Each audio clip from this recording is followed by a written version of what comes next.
Exodus 14, The Miracle at the Sea, Audio Bible, The Best Narration. In this episode, we will see how Pharaoh changes his mind and begins a relentless pursuit. The people find themselves trapped in front of the sea, but God will make the impossible happen. Like this video and subscribe to the channel to support this project.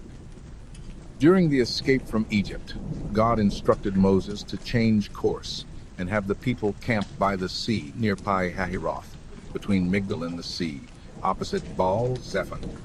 The Lord had a plan. He would harden Pharaoh's heart so he would pursue them, and God would be glorified before Egypt. When Pharaoh was told that the people had fled, he changed his mind. He and his officials regretted letting them go. Gathering his army, Pharaoh took 600 choice chariots, all the chariots of Egypt with their officers, and pursued them.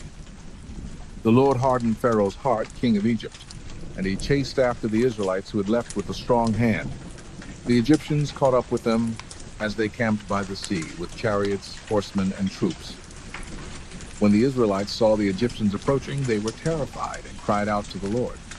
They said to Moses, "Was it because there were no graves in Egypt that you brought us to die in the wilderness?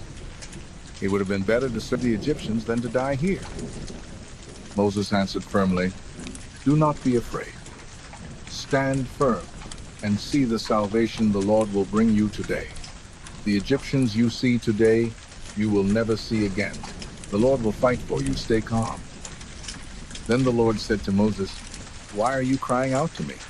Tell the Israelites to move forward. And you, lift up your staff, stretch out your hand over the sea, and divide it, so that the Israelites may go through the sea on dry ground." God declared that he would once again harden the Egyptians' hearts so they would follow, and he would be glorified through Pharaoh and his entire army, chariots, and horsemen. Then the angel of God, who had been going ahead of the people, moved to the rear along with a pillar of cloud. The pillar of cloud stood between the Egyptian and Israelite camps. To the Egyptians it brought darkness, to the Israelites it gave light, so one army could not approach the other all night long. Moses stretched out his hand over the sea, and the Lord drove the sea back with a strong east wind all night, turning the seabed into dry land. The waters were divided. The Israelites went through the sea on dry ground, with the waters like a wall on their right and left. The Egyptians pursued them and went after them into the middle of the sea, all of Pharaoh's horses, chariots, and horsemen. By dawn, the Lord, from the pillar of fire and cloud, threw the Egyptian army into confusion. He jammed the wheels of their chariots, making them drive with difficulty.